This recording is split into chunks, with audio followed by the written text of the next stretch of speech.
Hello everyone, this is Ashutosh here, and I'm back with another interesting take on Panchatantra और वहाँ से हम अपनी लर्निंग ड्रॉ करेंगे. We will deploy it in stock market और हम उसी सीरीज में आगे बढ़ रहे हैं. दोस्तों, the flow of this PPT would be primarily we will cover a story. उसके क्या टेकअवेज हैं उस स्टोरीज के वो सीखेंगे और उसका एप्लीकेशन पार्ट फिर मार्केट में जाके अप्लाई करेंगे और आगे बढ़ेंगे. तो आज जो स्टोरी हम कवर करने वाले हैं वो है the story of two fishes and a frog. हम लोगों ने बचपन में सुना है ये कहानी, एंड इसकी जो एनोलॉजी हम ड्रॉ करेंगे प्राइमरली स्टॉक मार्केट के कंटेक्स्ट में वो है इंस्टिंक्ट फॉर सर्वाइवल. मार्केट में क्या होता है ना, हम रिटेल पार्टिसिपेंट्स जाते हैं और सोचते हैं कि हमारा तो छोटा कैपिटल है. कभी कभी ना हम वो सेल्फ डिस्ट्रक्टिव मोड में चले जाते हैं जब हम loss making entity scenarios witness करने लगते हैं. तो क्या होता है कि हमने मान लीजिए फॉर एन एग्जांपल किसी का छोटा कैपिटल है और उसने 5 लाख रुपए लेके वो चला गया मार्केट में और उसने शुरू में ही लॉसेस विटनेस करने शुरू कर दिए. थोड़ा सा सेल्फ डिस्ट्रक्टिव टेंडेंसी उसके अंदर डेवलप हो गई. उसने कहना शुरू कर दी कि अब हम कुछ तूफानी करेंगे, एवरेज आउट करना शुरू कर देता है, and then he forgets that his main purpose is to keep himself alive in the market. That is why SEBI का जो रिपोर्ट आया है जिसमें 9 out of 10 traders just get the are loss making people, वो कहीं ना कहीं ऐप दिखता है.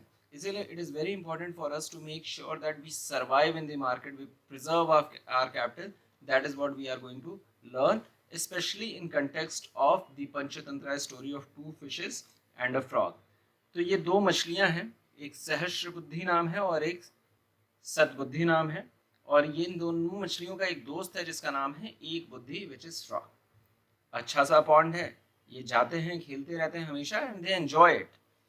फाइनली क्या होता है, एक दिन खेलते समय there were two fisherman who were going around, और उन्होंने कहा कि यार ये पॉन्ड जो है ये उतना शैलो शैलो दिख रहा है, बहुत गहरा नहीं है, और इसकी जो मछलियां हैं ना सहस्र बुद्धि और सद्बुद्धि, ये काफ़ी गोल्डन कलर की हैं, अच्छी दिख रही हैं. कल हम आते हैं और इनको पकड़ने की कोशिश करते हैं. तो ये तीनों सुनते हैं इस कन्वर्सेशन को. फ्रॉग थोड़ा दुखी होता है, और दुखी इसलिए होता है क्योंकि अब उसको रिस्क दिखने लगता है. उसे समझ में आता है कि कल ये प्रॉब्लम आने वाली है. तो इसे चलो चलते हैं यहाँ से, अब हम लोग गहरे पानी की तरफ चलते हैं ताकि ये फिशरमैन कल हमें पकड़ ना पाए. And the fisherman had left that clue. उन्होंने कहा कि यहाँ का जो पानी है वो शैलो है, इसलिए हम कल यहाँ पे फिशिंग करने आएंगे. इन दोनों मछलियों में थोड़ा सा एरोगेंस आ गया. एरोगेंस इसलिए आ गया क्योंकि इन्हें लगता है कि हम बहुत अच्छी स्विमिंग करते हैं, हमने हमेशा अच्छी स्विमिंग की है, इनके लिए एक नया सिनेरियो आने वाला है, but they were very confident on, और rather they got over confident on their skills, क्योंकि इन्हें कितनी बड़ी प्रॉब्लम है ये इन्हें समझ में नहीं आ रहा है. दे जस्ट ट्रस्ट करना भी चाहिए ideally, but they were not able to gauge the right kind of risk which is coming forward. अगले दिन फिशरमैन आते हैं, जाल बिछाते हैं, मछलियाँ तैरने की कोशिश करती हैं, काफ़ी देर तक बसती रहती हैं, but finally they got caught, और वो फिशरमैन उन्हें लेके चले जाते हैं. जो एक बुद्धि था फ्रॉग, उसने कहा था कि भाई तुम लोग तो तैरना जानते हो लेकिन मुझे नहीं आता, तो लेट मी गो अवे, और वो गहरे पानियों में चला गया था, इसलिए वो बच गया, वो नहीं पकड़ा गया. Now what are the key takeaways? The key takeaways are, एक तो सर्वाइवल इंस्टिंक्ट होना बहुत ज़रूरी है. आप में लाख टैलेंट है, but without understanding the kind of problem that is going to come, और जो सामने हमारे आने वाला है उसको बिना समझे आप अपने स्किल पे ओवर कॉन्फिडेंट हो जाए, दैट इज़ नॉट राइट. और सर्वाइवल इंस्टिंक्ट, भाई हम दूर चले जाएं, हमें कल पता है कि कल मछुआरे आने वाले हैं, तो भाई क्यों नहीं मैं एक दिन थोड़ा गहरे पानी में जाके तैर सकती हूँ. Ideally the fishes should have gone and done that, but वो जो सर्वाइवल इंस्टिंक्ट होता है ना कि मुझे एक दिन और सर्वाइव करना है, एक दिन और फाइट करना है, वो सर्वाइवल इंस्टिंक्ट तो डेफिनेटली मिसिंग था. दूसरी बात है कॉशियस डिसीजन मेकिंग नहीं थी. फ्रॉग एक बुद्धि समझा रहा है, बट फिर भी fishes they were not taking his decision, they were not making a rational decision, rather वो थोड़े एडवेंचरस हो गए अपने अप्रोच में, और उन्होंने कहा कि नहीं नहीं हम तो जानते हैं, हम सब कुछ जानते हैं, let us do it, let us handle it. तो ये हमारी प्राइमरी की टेक अवेज है. दोस्तों, जो हम इसे अप्लाई करने जा रहे हैं ना वो है role of stop loss at support and resistance levels में स्टॉक मार्केट में. आपने मेरे जो चैनल्स हैं, चैनल के कंटेंट देखे होंगे, मैं बार बार एक ही बात कहता हूँ कि एक रिटेल पार्टिसिपेंट कुछ भी ना करे मार्केट में, लेकिन अगर वो सिर्फ रिवॉर्ड रिस्क रेशियो को ध्यान में रख के अपने आप को मार्केट में परफॉर्म करना शुरू कर दे, तो वो पैसे बना के जाएगा ही जाएगा। नाउ लेट अस अंडरस्टैंड इस वाले कंटेक्स्ट में, यहाँ पे हमारा एक रेजिस्टेंस दिख रहा है, एक दिन का ये कैंडल है मान लीजिए, यहाँ पे हमने मार्केट क्लोज हुआ है at this point. Would it be advisable on part of us to go and take a trade at this point of time? हालांकि मोमेंटम है, 4-5 दिन से मार्केट लगातार ऊपर जा रहा है, एंड अगर इस जगह पे है और सामने हमें एक रेजिस्टेंस लेवल यहाँ पे दिख रहा है, तो shall we go and take a trade? Maybe, जिनका रिवॉर्ड रिस्क रेशियो, क्योंकि अगर उसने यहाँ, किसी ने भी यहाँ से ट्रेड लिया तो उसका पोटेंशियल रिवॉर्ड जो है वो 1 पॉइंट का, और लगभग उतना ही उसका रिस्क भी है, तो 1:1 का रिस्क है। तो we are very clearly watching की जो रिवॉर्ड है और जो रिस्क है वो 1 पॉइंट का है, और हम यहाँ पे ट्रेड ले लें। Would it be advisable for somebody, अगर किसी का रिस्क एपेटाइट 1:1 का है तो वो ले ले। अब मेरा नहीं है, मैं 1:1 के रिस्क एपेटाइट के साथ नहीं पार्टिसिपेट करता हूँ, तो मैं नहीं करूँगा। यहाँ पे डेफिनेटली वो करना बेवकूफ़ी होगी। बेवकूफ़ी इसलिए होगी क्योंकि आप तो एक अपने रेजिस्टेंस लेवल पे हैं, आपका आपका नीचे का विक नीचे की तरफ आया हुआ है, और जो क्लोजर है वो भी नीचे की तरफ है। तो इस केस में आपका जो पोटेंशियल रिवॉर्ड है ना, रिवॉर्ड है, उस वो काफ़ी कम है, बहुत ही छोटा सा कम है, और जो रिस्क है वो काफ़ी बड़ा सा, इतना नीचे का। मैं बार बार इस बात को इलेबरेट करता रहा हूँ अपने हर एक रैंडम एनालिसिस वाले वीडियोस में या स्टॉक्स के एनालिसिस वाले वीडियो में। Majority of the time I have only been talking about the reward risk ratio. तो अगर मुझे सामने यहाँ पे रिस्क दिख रहा है तो नेचुरली मैं इस जगह पे ट्रेड नहीं लूंगा, I will not take a trade here. तो प्रूडेंट इन्वेस्टर या ट्रेडर जो होता है वो वही होता है जो उसको सामने अगर अपना रिस्क दिख रहा है तो वो अपना रिस्क ले और पार्टिसिपेट करे।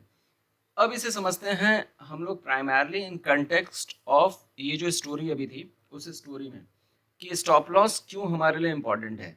मान लीजिए आपने इस वाले कैंडल पे ट्रेड लिया, और यहाँ से आपको दिख रहा है कहीं ना कहीं आपका जो पोटेंशियल रिवॉर्ड है वो 2 पॉइंट का है, और जो रिस्क है वो 1 पॉइंट का है। 2:1 का reward risk ratio, which is a fair reward risk ratio. उस केस में if you miss in applying a stop loss for yourself, तो ये वाला केस होता, और क्या कहते हैं, आपका यहाँ पे नीचे आता, आप थोड़ा सा पैनिक करते और अपना बेचते निकल जाते या लॉस बुक करते, जो भी होता। हैड अगर आप ज़्यादा डेयर डेविलरी दिखाते बने रहते तो शायद पैसा भी बना लेके जाते, लेकिन दी टर्म इज शायद।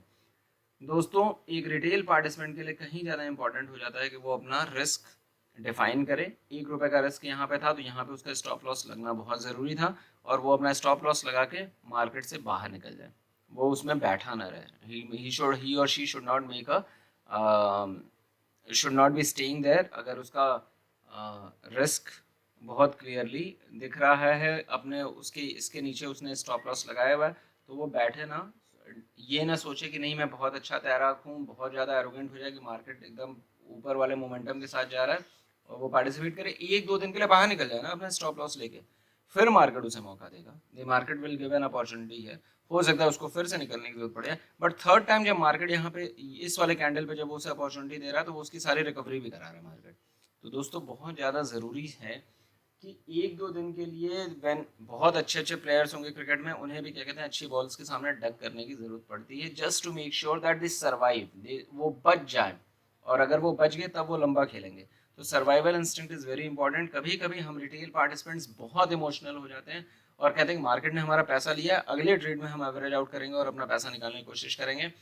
ऐसा करने की कोई ज़रूरत नहीं है। Every day we have to think of preserving our capital, और मार्केट से भले ही 1-2 साल में अपनी कॉम्पिटेंसी डेवलप करने में थोड़ा सा कम रिटर्न आए, that is fine, but still make sure that you preserve your capital. ना जाने कितने केसेस हैं, हमेशा आते रहते हैं, पीपल कीप ऑन टॉकिंग, हर एक जगह आता रहता है कि मैं अपना कैपिटल लेके गया और मेरा सारा कैपिटल वाइप आउट हो गया। We have to just avoid that mindset, और वो हमेशा के लिए बहुत ज़रूरी है, बहुत ज़रूरी है। लोगों को लगता है कि हमारा 25% का नुकसान हो गया, मान लीजिए वर्स्ट सिनेरियो में डिस्कस करूँगा, 25% का नुकसान हो गया, 50% का नुकसान हो गया, स्टिल यू हैव 50% लेफ्ट दोस्त। Go and fight and preserve that, do not worry about fighting. फिर मन में ये जो लगता है अरे अब तो कुछ नहीं हो सकता है, मैं फिर से कल नया अपना पैसा लेके आऊँगा, अगले महीने की सैलरी लेके आऊँगा, all those tendencies never work. It is important that we have developed a survival instinct. Risk assessment जो हम लोगों ने रिवॉर्ड रिस्क के कंपैरिजन में समझा, and listening to the reason की आज हमें बचना है, इस फाइट से बचना है। मोहम्मद अली की एक बहुत अच्छी फाइट है, काफ़ी लंबे राउंड 10 तक गई है। I was surprised to see the gentleman was getting hit only, but at the end of the day सिर्फ अपने survival instinct की वजह से वो लास्ट में जाके फाइट जीत जाता है. तो it is very important for us to understand this, that survival instinct, सामने रिस्क दिख रहा है, उन सब सिनेरियो से हट जाएं, थोड़ा सा 1-2 दिन के लिए बाहर हो जाएं, किनारे हो जाएं, मार्केट में कुछ नहीं समझ में आ रहा, किनारे हो जाएं, and then we participate the next day when the clarity is there, the storm has passed away. हमारा ऑब्जेक्टिव अपने कैपिटल को प्रिजर्व करना है और पैसा बनाना है. तो hope I have been able to give some perspective to your thought process.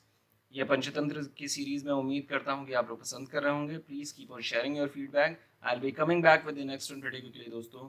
Thank you for watching this. Keep learning, keep growing. Thank you so much.